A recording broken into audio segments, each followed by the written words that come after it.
Um, Thank you very much. I won't be long. It's always a pleasure to listen to Charbel, a long-time friend, and I'm very pleased to listen for the first time to Monsieur Renard. As a discussant, I mean, I will just highlight probably the main points that we heard, and then I will kind of ask a bit of some questions, and then leave the floor for, I'm sure most people have a lot of questions to ask. I think Monsieur Renard's main thesis was to question really the notion of land price, and that there is no single land price that can be used for taxation. Just to remind you that land taxes are sometimes linked to prices. So as a percentage of a price, it's working? Okay. So as a percentage of a price, we determine a tax. And the fact that Monsieur Renard mentioned that prices can be irrelevant is completely adapted to the Lebanese situation. Because when you go and register your land and you pay this 5% flat tax, it's completely dependent on the circumstances of the relationship you have in the Ministry of Finance, of the corruption schemes, and of many things. So definitely the land price has no fundamental value in that sense. So Monsieur Renard questioned the notion that we can really rely on land prices for taxation purposes. I think his other main important element is the uses of taxation. So you mentioned the revenue element. We tax land to get more money, public money.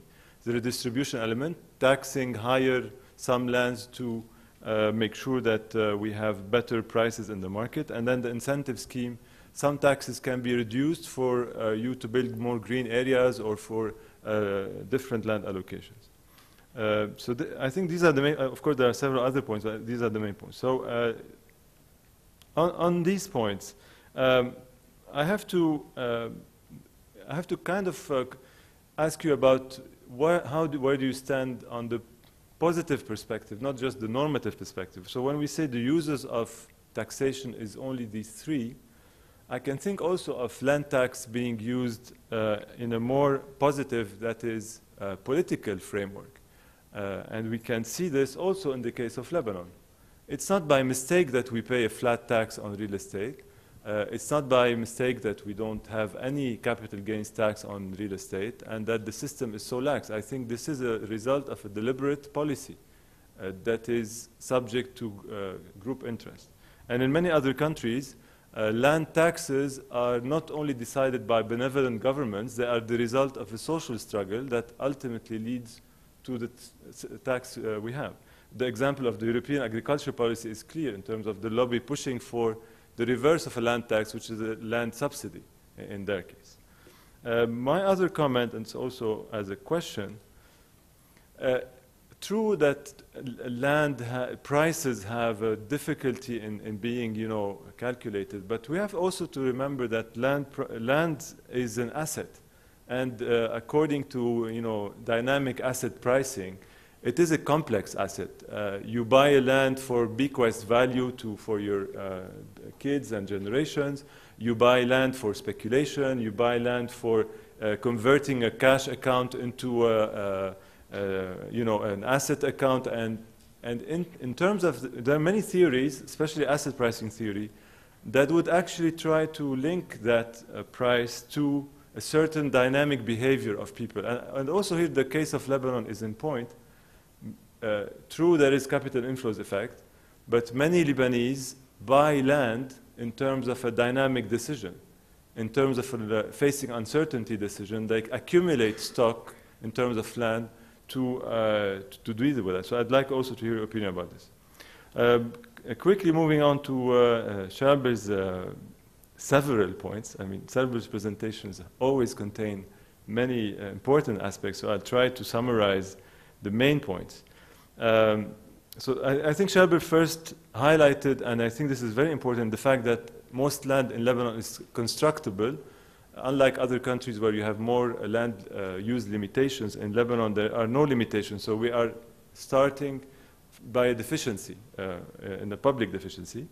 The second, I think, main aspect was this comprehensive macroeconomic overview about what can be called the Lebanon trap. We're trapped in capital inflows that are financing investments and speculation, at the same time exporting labor, with accommodating public policy that tries to actually is actively involved in this scheme.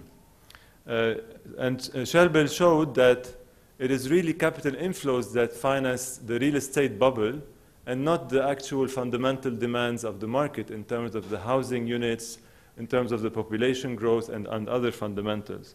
And the fact that land prices have increased by 50% in 5 years, and the fact that the price is excessive compared to minimum wage, compared to other countries, is very important. And then Charbel discussed his tax proposal on capital gains tax proposal, among other things. And I think the main message here is, by trying to earmark this proposal with specific demands in terms of health, in terms of finances that can use this tax, there was a hope that this proposal, which ultimately will never be accepted by the politicians because they are themselves owners of major capital. So you can't accept a politician to tax himself or herself. So earmarking this gains with the specific achievements for the mass of the Lebanese population was at that time hoped to have a breakthrough, and I think Charbel went into a great detail explaining the political setup and the political games that were at stage. I have a couple of questions also for Charbel. If you can just clarify for your population estimates, how do you integrate the resident element? Because obviously we have a survey of Lebanese population, but I think also there is a big issue, and now coming up more with the refugees, of non-Lebanese that are in Lebanon. In terms of before we have 100,000 non-registered Lebanese, Maktumin Qaid.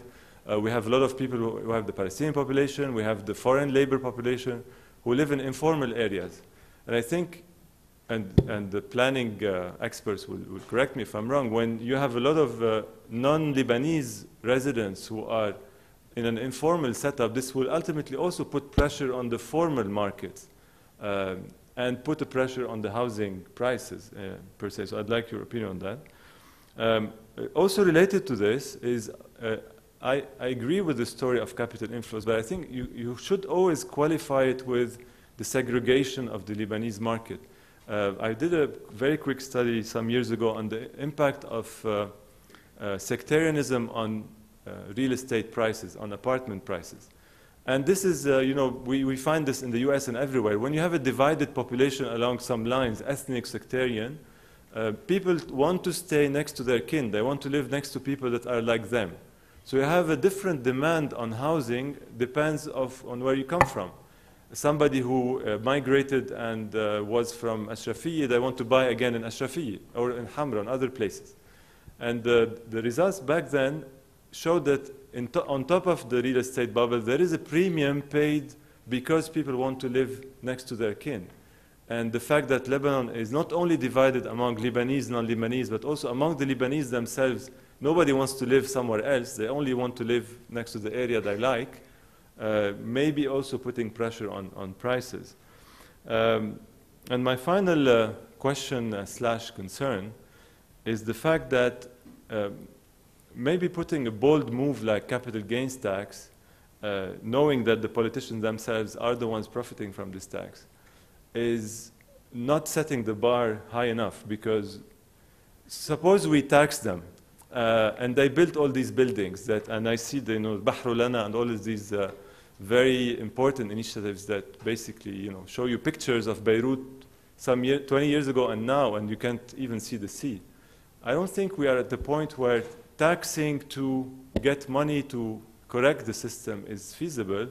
I liked Monsieur Renard's point about land acquisition, and the fact that maybe it's time that we not only tax, it's just to reclaim back what is ours and not let the Swedish people, overturn us in this. Thank you.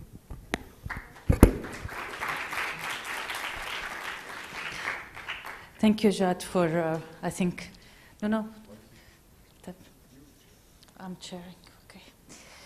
I think your propositions actually link up very nicely with what was discussed over the previous discussions today, and I think Abir would be very glad to reacquire land. Okay, I want to give the floor, before opening it up for discussion, to Edesio Fernandez, who has prepared kindly some comments to share with us too. So please, would you like to join us here? Thank you.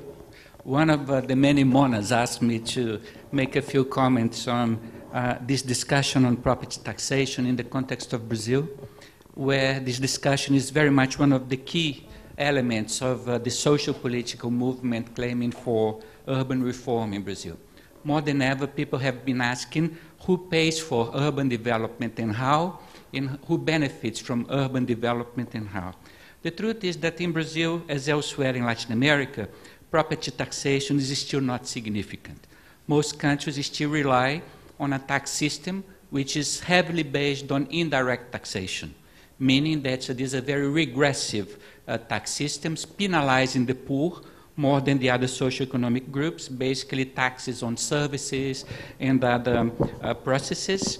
And when there is a taxation on capital, it tends to be limited to taxing wages, thus penalizing workers, penalizing the middle classes. So there isn't a significant tradition of property taxation. Taxation of the sale of property is not significant. Inheritance tax is not significant. And because of that, there is this widespread perception that Brazilians are now under a very heavy tax burden. This has been conveyed in the street demonstrations that are taking place everywhere in Brazil. You know, but people don't understand. I mean, they've been criticizing the low quality of the public services vis-a-vis this number of 36% of tax burden, but they don't fully understand where this money comes from, and the fact that capital, be it financial capital or property capital, has not been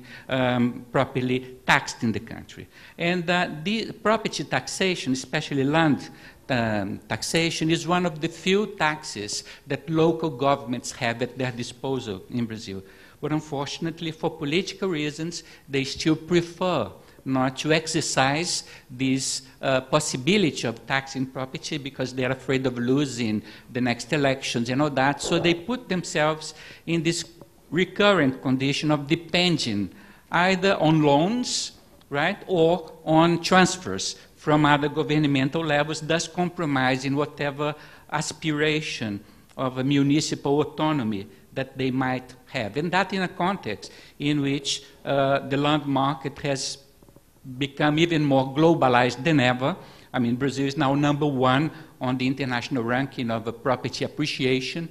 The other day, someone was telling me that one of the main players in the São Paulo land and property market is an investment group representing the interests of Japanese housewives, meaning they haven't got a clue where their money is being invested, but this is the money determining the, you know, growing rental prices, land prices, property prices, the peripherization of the poor. So as a result of that, especially from the late 1980s onwards, there has been a change in the general, still dominant attitude. I mean, there is a widespread fiscal crisis, especially at the local level. There is a widespread crisis in the provision of services and infrastructure, other social environmental problems as well, political unrest as a result of that. So a new legal framework was then approved within the context of a process of decentralization, giving power to the municipalities, which is the notion of the fiscal responsibility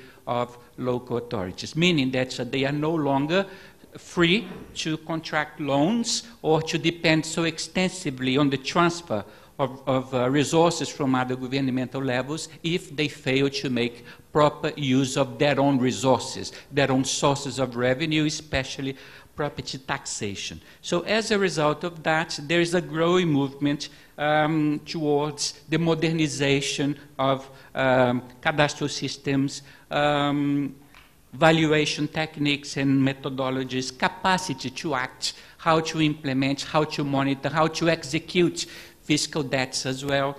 In many cities, there is now this policy, public policy, which makes use of a long-standing principle from civil law, which is that of abandoned property, people who don't pay property tax. Now, the number is staggering. You know, I'm talking about 5.5 million built properties which are being kept empty or underutilized. So there is a movement there, together with an interesting movement, which is a more qualified approach to the idea of extra fiscal use of the property taxation, meaning not being so liberal in the way that you concede, you know, amnesties and exemptions for environmental reasons or protection of historic heritage or whatever. So this is one discussion, but it's not easy. São Paulo, the mayor, a few months ago, tried to increase the local property tax, only to be defeated at the courts, because there is this widespread feeling that people already pay a lot of tax, right? So this is a big mistake that needs to be confronted.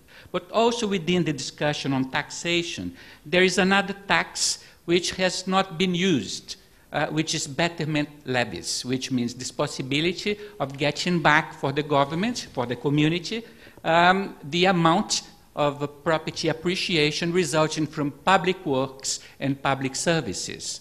This has long existed, but it's not easily employable. It's very complicated, it's very technical, and above all, it's very arbitrary. It's quite difficult to determine why this person has benefited more than the other person and things like that. So one way of bypassing that many municipalities have ever since adopted is whenever they have to expropriate land, they expropriate more than they need, anticipating the future, you know, value increment of the neighboring area, so they sell the area so that they can, you know, get back some of the public investment. Oftentimes, in fact, they make mistakes. Like in my hometown, about a year ago, the state government expropriated land to build a new administrative center. But they underdimensioned the area, so they ended up paying 700% of property appreciation to the neighboring landowners, but appreciation generated by the government itself. It wasn't any action on the part of, you know, the landowner. So this is completely absurd, and we can't really condone this kind of situation anymore. But there's a third dimension, which I think is interesting, and here I differ from what has been mentioned here before, which refers to getting back for the community, right, the surplus value generated not from public works and public services, but from the urban legislation. Right? I mean, if a new zoning scheme says that whatever was rural, as from tomorrow is going to be urban, prices go up 20% immediately. If the same law says that whatever, here you can build 1 floor, tomorrow you can build 5 floors, prices go up immediately. So how do you tackle that? Colombia declared that a tax.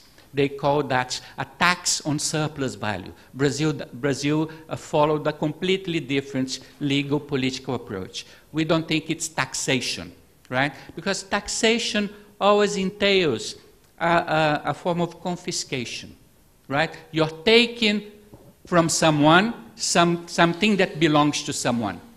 And we don't believe that, you know, we are taking anything from someone that belongs to this person, because we are talking about development rights, we are talking about use rights which belong to the community, not to the landowner. So basically, this is not a form of taxation. This requires a different conception of property rights. This distinction between ownership rights and development rights and building rights. I mean, many municipalities these days, they say that landowners are entitled for free to using and developing up to 2 times the size of the plot. As from, you know, that level, they have to pay for whatever, rights that they want to have, right? And in fact, in places such as São Paulo, Porto Alegre, and elsewhere, you have highly sophisticated public auctions selling development rights, selling building rights without the context of highly, detailed master plans and all that. So this is interesting because, all of a sudden we understand that there is a possibility and an obligation to generate financial resources from planning, from territorial organization, not from any other external factors there. And ironically, developers love it. They wouldn't dispense with this kind of game anymore. And it's easier to justify that than to justify an increase in the property taxation, because they've learned how to use, how to manipulate, and above all, how to make money out of this kind of transaction. And this is basically the legal framework for that combines three principles. The first one is the social function of property, right? The second one is a principle from Roman law, which is that there is no licit enrichment without a just cause.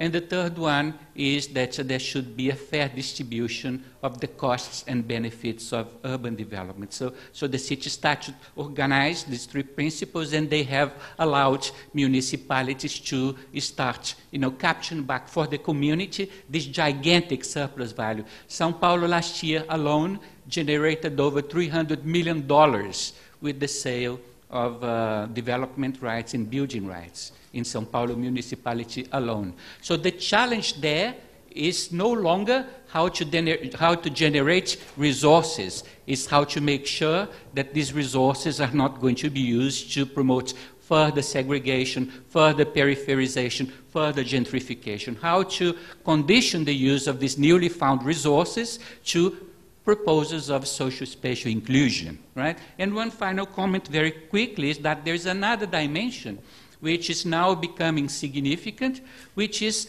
a charging. It's not taxation as such, but charging for some activities that many authorities simply ignore, like parking on public streets, making use of public pavements for the installation of optical fibers, or public spaces for the installation of television antennas or whatever. So now there is a very significant effort to charge also for this kind of use of the public patrimony, and it's been also generating more resources to make, especially at the local level, to make urban management more viable and more sustainable in a financial way, but also to promote a level of social fiscal justice in the cities, making it a more redistributive kind of policy rather than a regressive policy that we have fomented throughout the decades in Brazil. Thank you.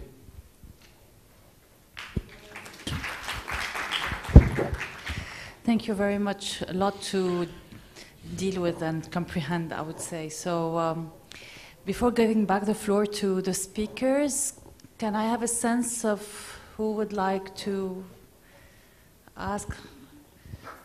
There's a mic that's circulating. Actually, I'm Brahim Kanaan. I'm chairing the Finance and Budget Commission, which has been referred to by my colleague Charbel. I would like just to raise two issues here. Actually, from my experience and from what I've seen in this commission, there is two missing elements in any scenario that we would like to take now, whether it's the proposal of Charbel, which is very creative and in theory is very acceptable, or the very good remarks of Mr. Renard. We have two limitations to any proposal in Lebanon. The first one is if there is no public accountability, no public accounts at all, since, let's say, 2 decades now, how can we control the revenues, whatever the revenues are that we can get from any fiscal policy? The second limitation is actually about the fiscal policy itself. Do we have a fiscal policy in Lebanon? As we know, as per the Constitution, Article 81, we have to have a separate tax policy, general tax policy, that is separate from the budget and should be explained, should be debated, and should have also, at the very last, the core of this policy is the objective of this tax that we would like, that the state would like to take or to allocate? Where should this revenue be allocated? Do we know? Since we don't have a fiscal policy also since 2 decades, we know that we are only increasing taxes and sometimes VAT and whatever just to finance the deficit, and the deficit that is increasing on a yearly basis. So my question is, without resolving these 2 issues, any proposal, no matter how creative it is, will not lead us to the objectives that we want and you want. Thank you. Hi, I want to ask Dr. Charbel about that question mark in the end of your presentation. Because as Lebanese youth right now, I don't want to sound very pessimistic, but we feel more responsibility towards our potential future children to live here and to get some decent living with decent housing and decent work somewhere else than to stay and to actually want or try to change. Because with your example, not even having someone from within, not even having a political party backing them up, led to anything except for like some momentary changes. Thank you.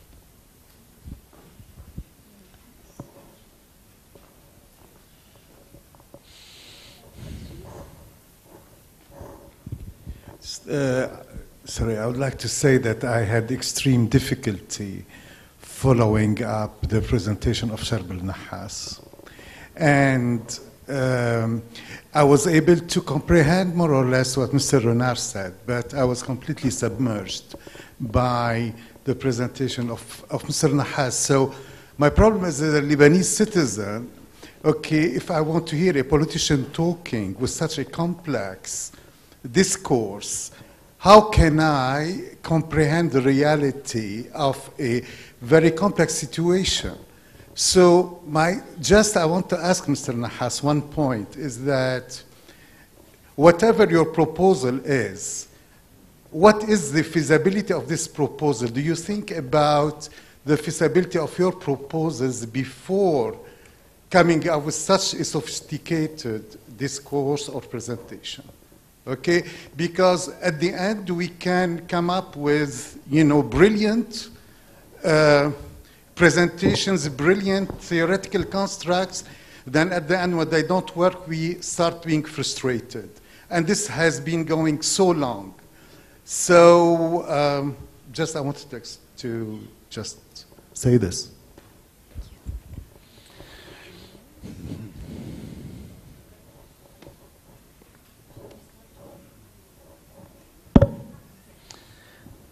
Yeah, thank you very much. I learned a lot of things about Lebanon, and thank you for all the comments. I would like to add 2, 3 little things. First, Edesio addressed a very key question, which is obviously connected to taxation. That's when some equipment is built, who pays for it, and there is public participation, taxation, and so on. I would like to say one word about PPP, because everybody talks of PPP as something magic. It is not, public-private participation. And that's partnership, sorry. The basic principle is quite simple. The public authority, no money. Not enough taxes, etc. So I ask to a private company, and we sign a contract for 20 years, 30 years, and the company is able to do the job, and they are paid a rent every year during 20, 30, 40 years. I'm an economist. That's very simple. That's the assumption that the cost of capital is less for a private sector. This is never the reality, or you subsidize or whatever. So this is to have, you were talking about our children, that the children of our children will pay for the equipment we are building today. So that is expressing the fact that public authorities are not so efficient, it will be more efficient, but on a distributional point of view, that's our children will pay the equipment, which is not completely reasonable for the time being. another small point about the taxation. I love the motto, which is KISS. Keep it simple, stable. Some say stupid. I say no. Simple, stable. We change in my country, for instance, every yearly legislation on the budget is changing everything on capital gains, on annual tax, on income tax, and so on.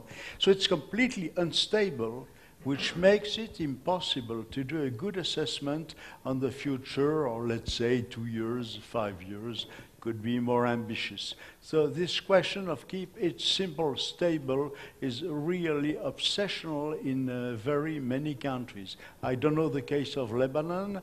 I was in Brazil not a long time ago, and the complexity of the system is very impressive. And complexity is very often unfair, inefficient, etc., etc.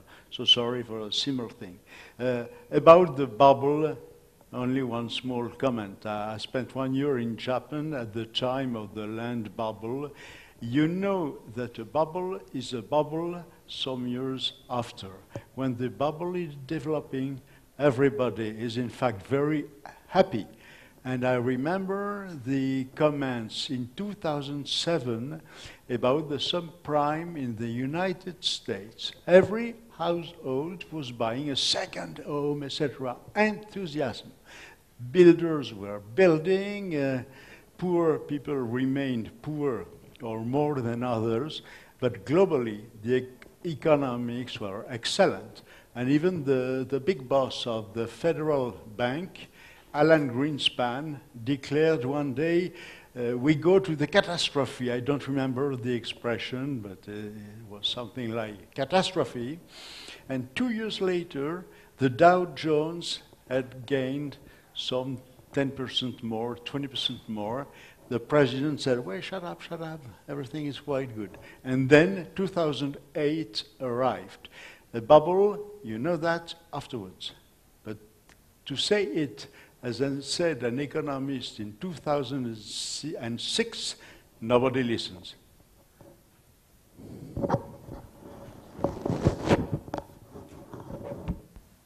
Thank you. Some quick answers on specific questions. Well, the figures about the resident Lebanese are directly extracted from the raw data by putting the filter on the nationality as declared. Now, of course, all these studies were carried before the big flow of Syrian displaced people. Now, the Palestinians, again, are a different case. The Palestinians who live in the camps are automatically excluded because they are Palestinians, and in the camps they are separate by geographic definition. And most of the Palestinians who live in nice neighborhoods have got their Lebanese passports. So, it's very class clear, this situation. Now, concerning the community aspects of the markets and the segmentation of the markets, we have a very known lawyer, deputy, and now minister who has proposed a law to restrict exchange of real estate ownership within each community. بطرس حرب بيقرا بيك؟ Okay, so no, it's interesting again. But, the same applies to the limitation of ownership by foreigners, because this is going to create a dual market with a higher price for exchanging between. Once it is filled, it's already filled, while the other, of course, opening many ways for anticipation, cheating, etc.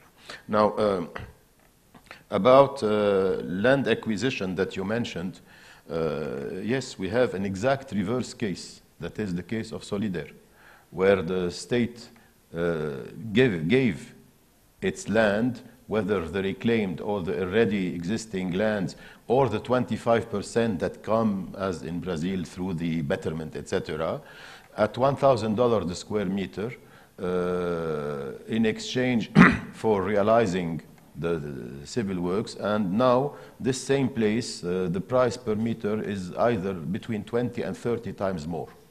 So we have done exactly what you are proposing, but the reverse way. Now, the other two questions, the most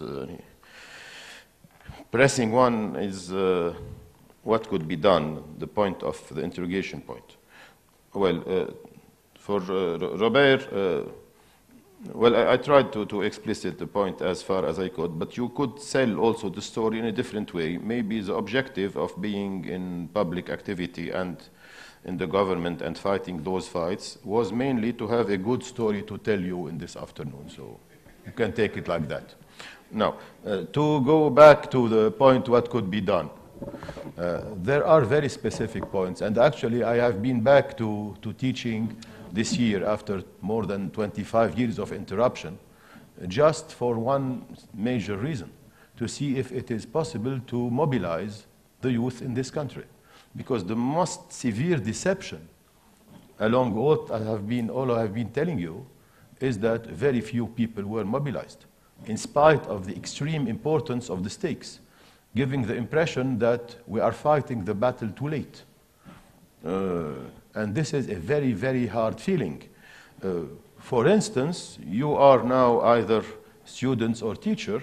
You know that on the 18th of December 2011, an executory decision with the allocation of funding was taken in the Council of Ministers to subsidize the first jobs of the Lebanese residents, of young Lebanese. Of course, under condition of not replacing them by firing old guys, etc., etc. This scheme has not been applied. Any young Lebanese is entitled to reclaim it. Why nobody moves? Okay, and this is a very precise point. Okay, it is 25% subsidy on the amount of wages. It's not nothing over 2 years. Third point, well, I mentioned about the fight that is being carried at the level of recreating unions in this country, because you know very well that the unions have been completely manipulated during the period of the Taif system. And recreating unions is not a simple thing, because you need tribunes to be, because individuals, if something concerns everybody, it is as if it concerns nobody. You must be able to seize specific tribunes and be vocal. This is extremely important. And this does not come simply. There will be fights on that, real fights. The last point is that you are paying taxes. You know, these taxes, Mr. Canaan will comment as he likes, these taxes are illegal, you know. We do not have a budget. Mr. Obama declared that if the country does not vote the budget and the ceiling for debt, payments will stop. Okay, payments will stop and collection of taxes can stop. Try, move on these subjects, just to make a good use of the delegitimation that has been operated on this system. This system was functioning exactly as it is functioning now until 2007 without all these breakthroughs. But to use these breakthroughs and transform that into effective power, you have to mobilize. You personally, each of you. Thank you.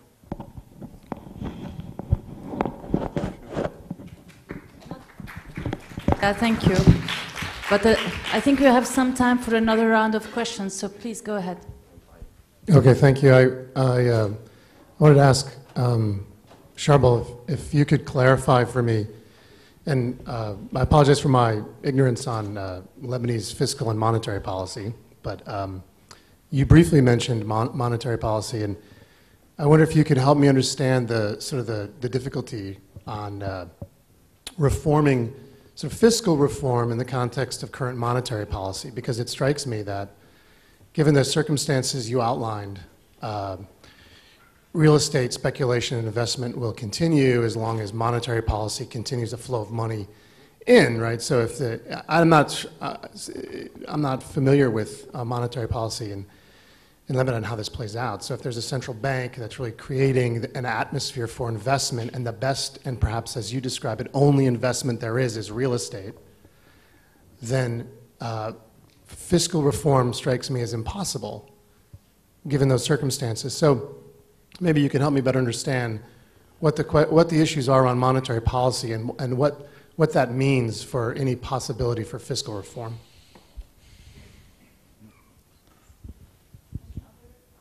Any other questions from the audience, comments, ideas for mobilization? Questions about mobilization?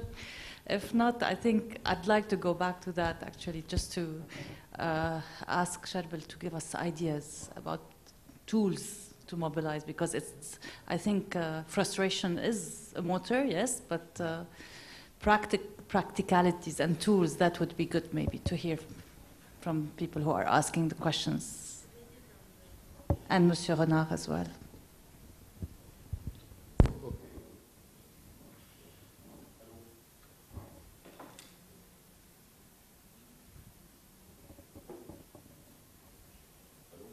Hello? Hello? Hello? Oh, طيب. Well, about what you said on the relation between fiscal and monetary policy. Okay, this system has its coherence and it has been improving over time, of course. Now, it's not only real estate that works quite well in Lebanon. There is also an important aspect also where we are living here, education system. People spend huge amounts of money. They sell their properties, they borrow money to bring their children to have a piece of paper they believe will help them if they emigrate to get better results. Nobody can justify the investment on schooling in places like AUB for somebody who is intending to work in Lebanon and live from his work. It's absolutely a nonsense. So this also works very well. Now, to go back to your basic point, well, it is a matter of reallocation of resources. Of course, the system is consistent, and a brutal breakdown could produce undesired and uncontrollable effect, taking into account all the vested interest and insider trading that could happen in such situation of shock.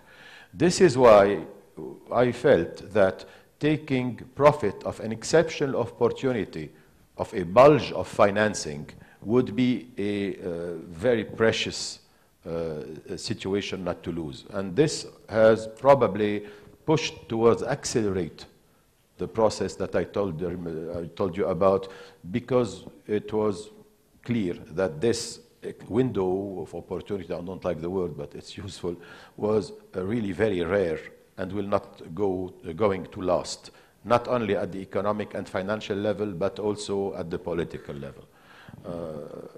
So it was a kind of forcing, you see, because all these points we have been discussing and studying them with many friends here for several years, but the opportunity to have the breakthrough was limited in time. Now, the complexities of the monetary policy could take a lot of time. Now, about the mobilization, well, and I tried to mention specific cases.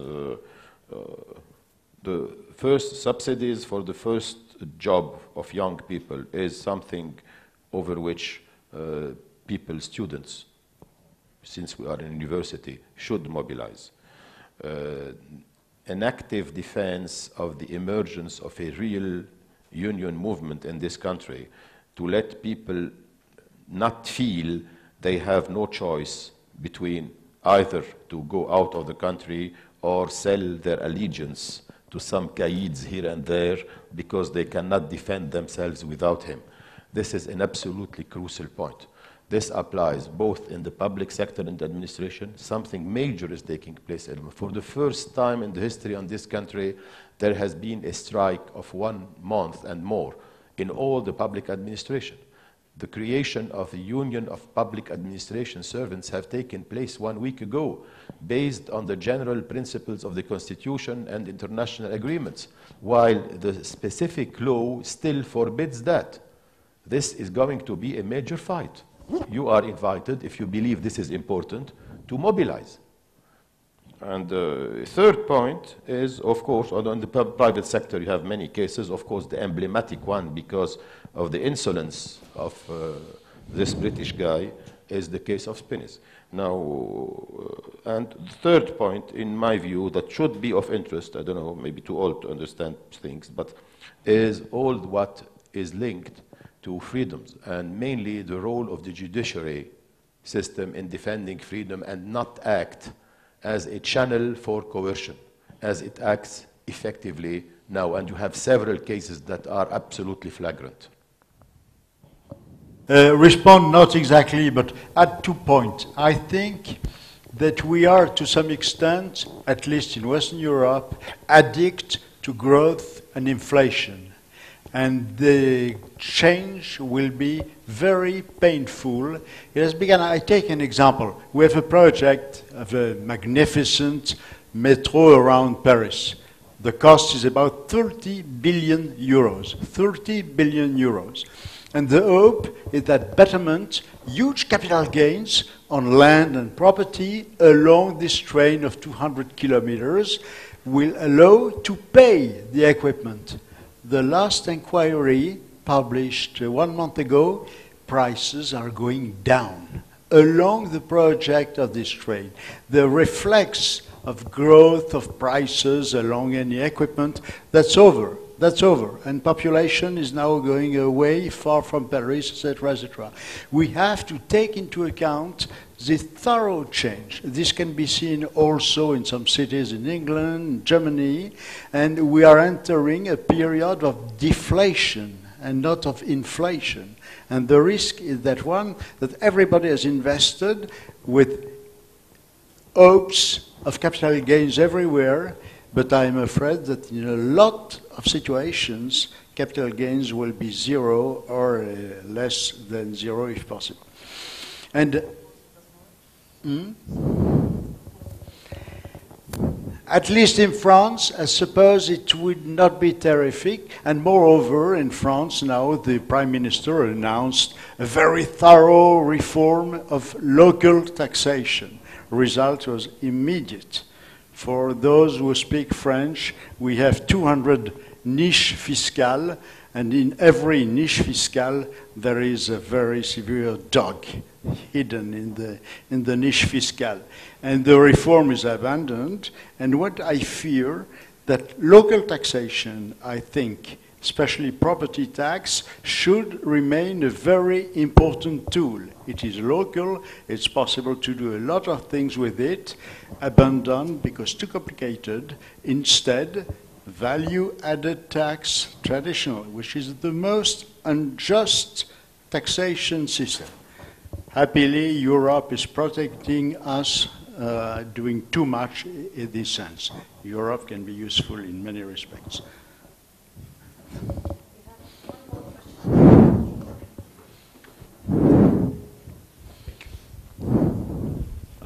It's not actually really a question. It's just like to raise concern. I mean, we, the young people, we're kind of, whether we are architects, economists, anthropologists, whatever, just as Lebanese citizens, we're paying for our ancestors' faults. I'm an architect. I don't really understand much about the figures. I mean, I try to, but I guess we're all trying to reposition Lebanon as this massive communication switchboard, the way it was back before the war. And I just want to say that if we just don't fight, really, the war, the 17 years of war have made us lose $17 billion or $19 billion, and a foregone opportunity of $60 billion. So at least let's just not fight anymore. Sorry. And the question that I want really to ask is the tax system that you're talking about. I'm an architect. I don't really get to know about the figures, but what about the macroeconomic framework? I mean, there should be some larger strategies. What do you think? We agree. No, definitely. It seems that we live in a state, and I'm quoting... questions of government, yes. Yes, there is. It's a republic on vacation. No, on your question, is there a wider macroeconomic framework? Yes, there is. Now, it's not the place to explain that and to go to this discussion. Now, on your first point, I did not get it exactly, but just keep in mind the figure that this country has been bribed by $170 billion that have been used in consumption without being the result of any activity or production domestically. This is not nothing. Apparently, it has served quite well, this bribery operation. Bright note. Yeah, no, I just want to end on a bright note because I think the issue of taxation, like you mentioned, definitely raises an equity concern. We see that people are making money through buildings that are making things inaccessible, and we react in terms of raising this equity thing. And obviously, the discussion took us places where inequity is everywhere, and we feel helpless. But I want to try to maybe shed a positive light. I can also see things as if this country is so, shed apart. It's so hopeless that it's very nice to still see these meetings happening. It's very nice to see these kind of people, this person being a minister. It's very good that you are still asking questions. Imagine the point where, and this is where they are trying to get us, to shut up and just accept or leave. So I think all these initiatives are amazing. I think the major responsibility is not to shut up and mobilize. But first thing, never shut up. They're trying to shut up the press, and Charbel talked about this. There are legal court cases now being brought against anybody who speaks against corruption. And they're brought to court under this unfair and brutal law of Qat Hawzam. And I think if you want to fight something, it's probably to fight this law. But I'm really optimistic because we're still here. And they are not a 99% majority. No, one more. This just last question for Vincent Renard. We had big hope about the transfer of development right to help us in saving the heritage of Beirut, and specifically within the specific context of Lebanese economy and real estate context. So you ruled out this possibility, I think, very abruptly at the beginning of the discourse. Can you give us some keys about this? The problem behind is a very serious problem. The answer as creating a market of development right where you go on Sunday selling and buying, this is misleading. That's the only thing. The problem behind is a very serious one, that the key point of redistribution through land and property. Some become richer, the poorer. How do we share? My answer is both sound taxation system and second, valuation of properties and control. Well, what they do in some Northern Europe country where through side value taxation, the regulation is corrected. There's even one country, Denmark. Your piece of land is changed. The floor area ratio is going from 0 to 10. You pay the difference in the market price of your piece of land. You pay only because zoning has changed. That's the most extreme example. So there are a series of methods, and my comment, apologize for having been too abrupt, is that system, and you can look the book by OECD on TDR, that I think a very interesting tool for environment, for pollution, that I think misleading for land and development rights. So that's a book published some years ago. There's a comparison, United States, Italy, New Zealand. So that's all. I apologize for the tough presentation.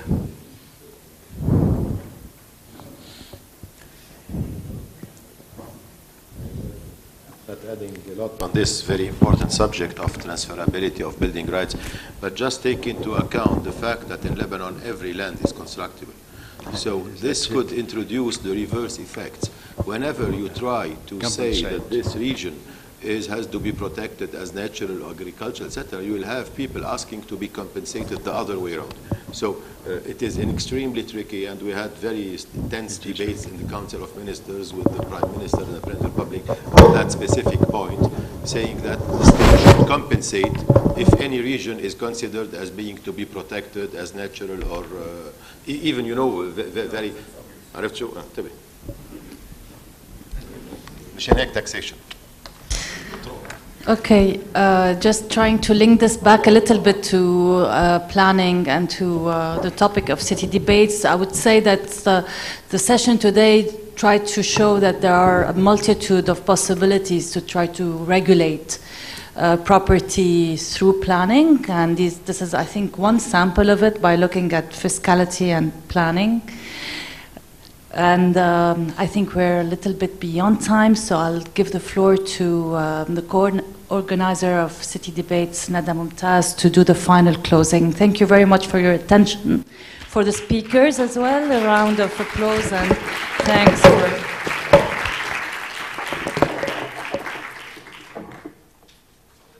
You know, speed at replying emails and finding solutions for anything, I think you have all witnessed and made city debates so much more easy for us to navigate. So all the students of the Department of Architecture and Design, the Masters in Urban Planning and Urban Design, for your presence and your participation. To our funders, to the participants who came from far, despite, as I said yesterday, despite all what's happening in the region, who were not dissuaded by every other bomb that was exploding before you came. And finally, to the audience members whose participation makes possible actually a debate in the real sense of the word. And we hope that the issue of property and